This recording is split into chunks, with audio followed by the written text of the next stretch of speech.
My parents mocked my dream job and cut off support. Now my face is on the billboard. They drive past every morning. I'm a 26-year-old guy. And ever since I was a kid, I knew I wanted to be a creative, something my parents saw as a flaw. I grew up in a small 2-bedroom house just outside of Pittsburgh, where ambition meant becoming a doctor or an engineer. My dad worked construction for 30 years. My mom was a dental assistant. They valued hard work, good grades, and following the rules. What they didn't value: cameras, stories, art, anything. That didn't come with a 401k or a white coat. I was the kid who built cardboard sets in the basement and roped my little cousins into acting out scenes from made-up worlds. While other kids were dreaming about med school, I was watching behind-the-scenes DVD extras and filming mini-movies with an old camcorder I found at a yard sale. I wasn't trying to be rebellious, I just felt alive when I was creating. That made me the odd one out. At family dinners, my uncles would joke, "He'll grow out of it." My mom would nod and say, "He's just going through a phase." My dad, he'd sigh and tell me, "Real men don't play with toys, they build legacies." Every word stung, like I was defective for not fitting into their mold. When I was 13, I entered a local short film contest. I stayed up for weeks editing on school computers, skipping lunch to use the library Wi-Fi. I ended up winning first place. I came home grinning, holding the little certificate like it was an Oscar. My mom barely looked up from folding laundry. My dad chuckled, "Nice. Now go focus on math." That was the moment something flipped inside me. I remember thinking one day, they're going to see my name in lights, and when they do, they'll finally know they were wrong. After the film contest, I think my parents realized my passion wasn't going away, but instead of accepting it, they learned how to disguise their disapproval behind supportive smiles in high school. They made a deal. I could mess around with my little projects as long as I got straight A's and applied to proper colleges. To them, that meant business, engineering, medicine. Every time I mentioned wanting to go to film school, my mom would smile tightly and say, "That's sweet, but you'll thank us one day for giving you structure." My dad took a more blunt approach. "There's no pension in playing make-believe." Still, I played along. I kept my grades up. I pretended to be interested when my parents toured me through business schools. But every night, I was glued to my laptop, teaching myself editing through YouTube tutorials and watching indie directors break down their shots. Secretly, I applied to a digital media program at a respected creative institute in California. When the acceptance letter came, I didn't tell anyone. I just stared at the screen, heart pounding, wondering what it would feel like to belong somewhere. Eventually, I worked up the courage to show them. I thought maybe, just maybe, they'd see how serious I was. My mom read the letter and set it down like it was a bad report card. "We agreed you could have your fun, but we're not throwing away money on this nonsense." My dad didn't say a word, just walked out of the room. Later that night, he came back in, handed me a brochure for a state college's business program, and said, "Be smart. You're not a kid anymore." I wanted to scream, but instead, I smiled, nodded, and quietly started planning how to get out on my own. Once I started college, I learned how to live a double life. By day, I was the obedient business major my parents wanted, taking notes on marketing and accounting, pretending to care about profit margins. But by night, I was someone else entirely. I'd sneak into the computer lab after hours, using the university's editing software to cut short videos for local musicians and student projects. Every dollar I made went toward upgrading my camera and paying for online filmmaking classes. I'd work until 3 in the morning, sometimes sleeping in the editing room just to finish a client's deadline. It wasn't about the money, it was about building something that felt real, something mine. I kept it hidden. My parents still believed I was following the smart path. I'd tell them about my marketing internship when I was really out shooting weddings and promo clips for small brands. For a while, I thought I could balance both worlds. Then one weekend, during a visit home, everything fell apart. I left my laptop open while rendering a video, and my dad walked in. The screen showed a half-finished music video I'd been editing, flashing lights, hip-hop lyrics, the works. "What is this?" he asked, voice flat. "It's work," I said quietly. He laughed, a sharp, hollow sound. "Work? This? You're wasting your time playing video games with a camera." Mom peeked in and shook her head. "You're embarrassing yourself, honey. You're too old for this fantasy." I remember standing there, fists clenched, heart pounding so hard I could barely speak.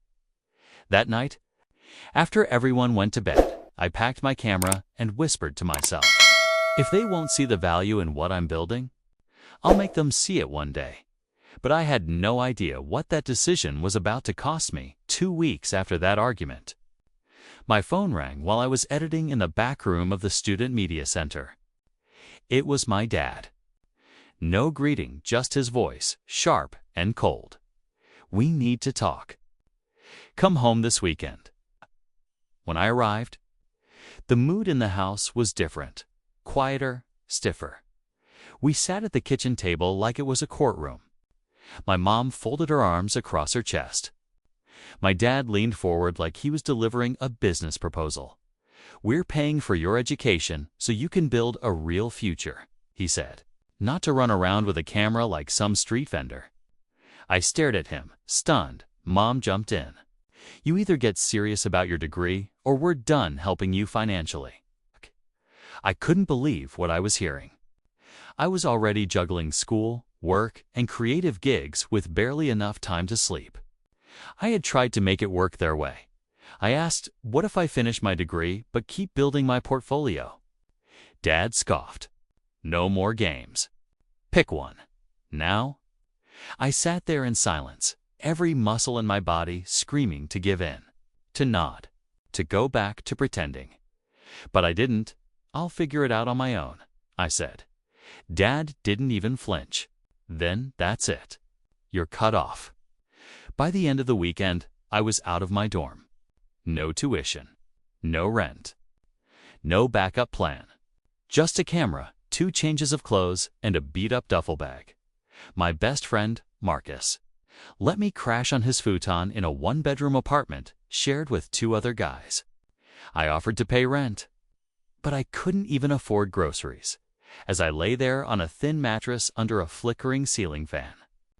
All I could think was, they'd rather see me homeless than happy, and it was only the beginning. There's a certain kind of silence that follows you when you're completely on your own. It's not peaceful. It's hollow, heavy. That silence became my roommate. Marcus's place was a cramped box on the edge of downtown, cracked walls, a flickering hallway light, and a bathroom that never fully stopped leaking. I slept on the floor next to a window that wouldn't close, shivering through cold nights and sweating through humid mornings. But it was better than being home. I took a job at a gas station near campus. 8-hour shifts on my feet, smelling like diesel and coffee grounds. Then straight back to editing gigs that barely paid $50 apiece. Some nights I'd skip meals just to afford internet. My camera became my lifeline. Even when everything felt like it was caving in, I'd keep shooting. I'd sneak into public parks to film golden hour, edit in the college library until security kicked me out. I didn't care if I had a real job or a stable plan. Creating was the only thing that reminded me I still mattered. But rejection wears you down. I sent out over 200 cold emails to agencies, YouTubers, startups, anyone who might give me a shot. Nothing. No replies. One night, my hard drive crashed. Gone, all my projects. My backup reels. Weeks of work. I remember sitting on the curb outside Marcus's apartment, holding that useless drive in my lap like a corpse. A couple walked by and gave me a wide berth like I was contagious. I wanted to scream. or vanish. I texted my mom that night. Not to ask for help, just to say, I'm still trying. She left me on read. That silence again. Louder this time, crushing. And I honestly started wondering if maybe they were right. About me, after all, it was a rainy Thursday afternoon when everything changed, and I almost said, no, Marcus had told me about this networking event at a local co-working space. Free food, he joked, knowing damn well I hadn't eaten a proper meal in 2 days. I almost didn't go. I was exhausted, angry at the world, and still reeling from losing my hard drive. But something in me, maybe spite, maybe desperation, said screw it. The place was full of suits and small talk. Startup brothers talking blockchain. Founders bragging about funding rounds. I felt like an alien with my beat-up shoes and cracked phone screen. One of the organizers recognized me from a video I'd made months ago for a local band. He came over, panicked. Our speaker just canceled. You're good with a camera, right? Can you do a 5-minute talk on content creation? I should have said no. I had no slides, no prep, no idea what I was doing. But I heard myself say, yeah, I'll do it. I stood up there, heart pounding, palms slick with sweat. And I just talked. About storytelling. About rejection. About what it's like to chase a dream when the people closest to you don't believe in it. I didn't know it then. But a creative director from a mid-sized ad agency was sitting in the back. Arms crossed, listening. When I finished, people clapped politely. I started heading for the door when someone tapped me on the shoulder. You've got something, she said. Raw, but real. Call me Monday. She handed me a business card. Her name was Naomi. I slept with that card next to my pillow like it was a winning lottery ticket. For the first time in months, I felt like maybe just maybe I wasn't crazy for believing in myself and Naomi. She wasn't just offering a job. She was offering a lifeline. Monday couldn't come fast enough. I kept staring at Naomi's card like it might disappear if I blinked too long. When I finally called, my voice cracked halfway through saying hello. She laughed softly and said, relax. I wouldn't have given you my number if I didn't mean it. She brought me on as a junior editor for a campaign her agency was building for a lifestyle brand. It wasn't glamorous. I was cleaning up rough cuts, organizing media files, syncing audio. But I loved it. For the first time, I was surrounded by people who didn't treat creativity like a disease. Naomi introduced me to real professionals, directors, animators, sound designers. I soaked it all in. I'd stay late after everyone left, studying how they worked. And when no one else wanted to edit a late-night reel for a client's social post, I'd volunteer. That reel went viral. Over 3 million views in a week. Suddenly, my inbox wasn't empty anymore. I never told my parents. Not because I wanted to hide, but because I didn't want to share it with people who never thought I'd make it. They still had no idea where I lived. No idea I was paying rent on my own. No idea their failure was quietly building something they couldn't see. Instead, I poured all of it into a passion project. A short film called Unseen, a visual story about growing up invisible in your own family. No words, just images, movement, color, and pain. It was raw. And it was mine when Naomi saw it. She looked at me and said, "You're not just an editor anymore. You're a voice." She submitted it to a regional film festival under the agency's name. And 2 weeks later, I got the email that changed everything. The email subject line read, "Your short film Unseen has been selected for official screening." I stared at it for 5 minutes, not moving. Then I read it again, and again, until the words blurred and I had to wipe my eyes just to breathe.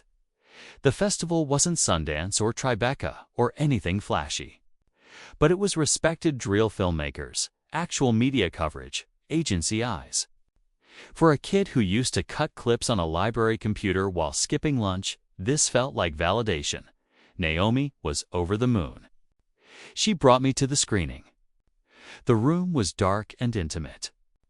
I sat in the back, watching strangers react to the film. One woman wiped her eyes. A man nodded quietly during the final shot. No one knew it was about me. After the screening, a woman in a sleek blazer approached. She introduced herself as part of a national mental health brand. "We're launching a campaign next quarter," she said. "We want your visual style, your tone, you." She explained they were looking for a raw, honest concept that spoke to people who felt invisible. They wanted to license unseen style and give me full creative direction. The campaign was going national. Web, TV, and outdoor media. Outdoor. I asked, she smiled. Billboards. One in every major city. We're letting each director pick where their version goes. "Do you have a hometown in mind?" My throat tightened. I said, "Yeah, I do. I chose the billboard on Main Street. The one right off the highway. The one my parents passed every morning on their way to work." The concept? A black and white visual of a man walking alone through a crowd, except him. And in the final frame, the man looks up to see himself on a giant billboard glowing above him. That man was me, and they were about to see it whether they wanted to or not. The campaign launched on a Monday morning. I didn't sleep the night before, just kept pacing around my tiny apartment, phone in hand, heart rattling in my chest, like it was trying to punch its way out. The billboard went live at 6 a.m. I had friends from back home keeping an eye on it. It was the same street I'd driven down in the back seat as a kid, staring out the window while my parents talked about real jobs and people who make something of themselves. Now my face was up there, not grinning, not posing, just present, confident, real.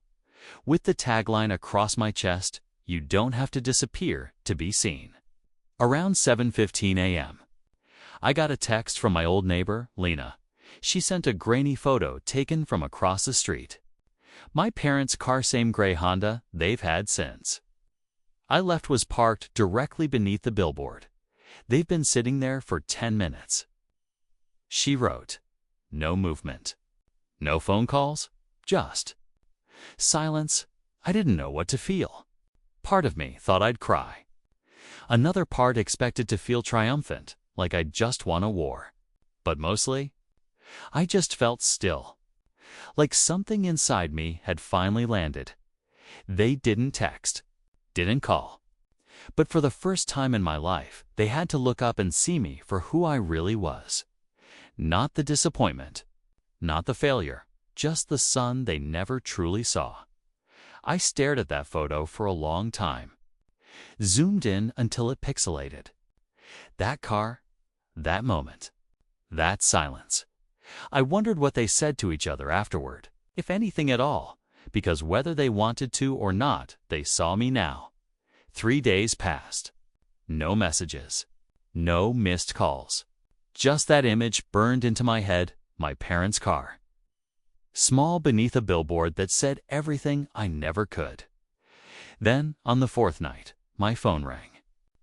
Unknown number. I almost didn't pick up, but something told me to. "Hey." It was my dad's voice, lower than I remembered. Hesitant, dry. "Your mom saw your face."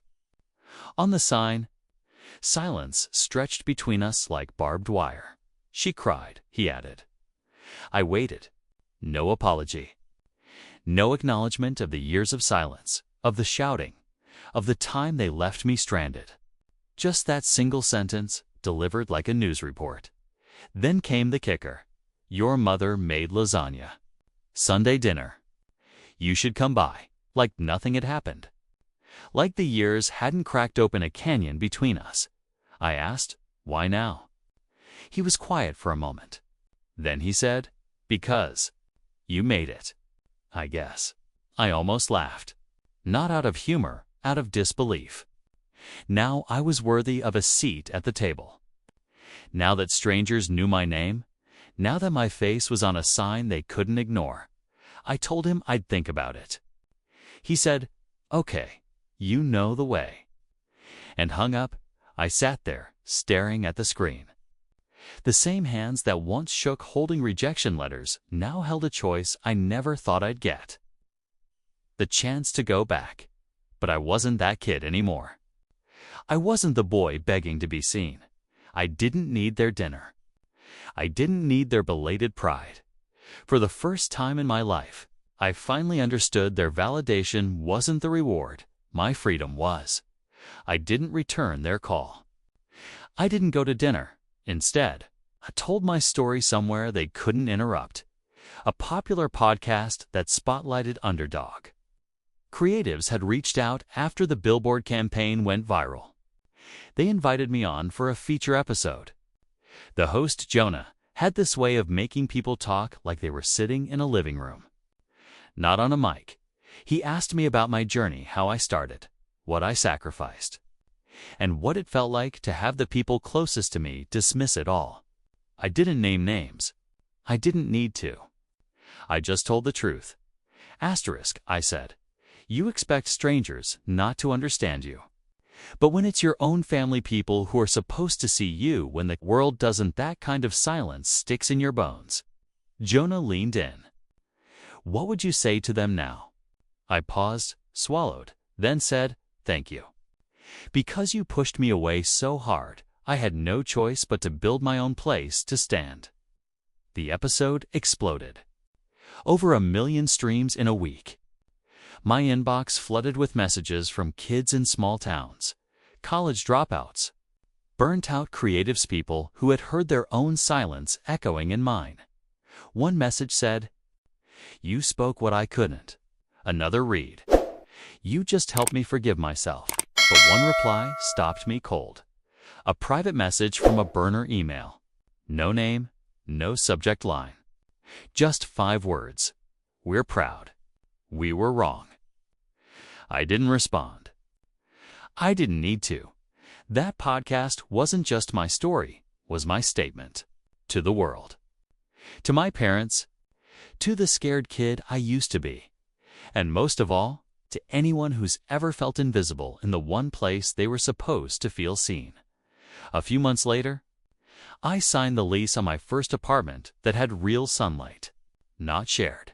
Not temporary. Mine. I bought one piece of art for the wall, not a painting, just a blown-up, framed photo taken from that same blurry image Lena had sent me of my parents' car parked under the billboard. Their tiny gray Honda headlights cutting through the early morning fog. My face glowing above it in full color. I didn't hang it out of spite. I hung it because it reminded me where I came from and how far I refused to fall. Naomi helped me negotiate a contract for my next project, a documentary exploring the lives of people who were told their dreams were unrealistic. I interviewed dancers, writers, indie game designers, even a girl who turned down med school to open a bakery in a ghost town. Every one of them had heard the same phrase I did growing up. That's not a real job. And yet, here they were. The film was picked up by a streaming platform. I flew out to New York for the premiere. Red carpet, cameras, applause. My parents didn't attend. They never even asked. But for the first time, I didn't care because I wasn't creating to prove them wrong anymore. I was creating to prove me right to that 13-year-old kid who walked home from school, gripping a first-place certificate his parents never acknowledged, to the 19-year-old sleeping on a futon, running on ramen and rejection, to the version of me who almost believed that silence meant worthless. It didn't. They mocked my dream, cut off their love like it was some privilege I had to earn, but they couldn't kill it. Now, every morning, they pass my face on their way to work, and whether they admit it or not, became the thing they never saw coming. The dream they tried to bury, the billboard they can't ignore.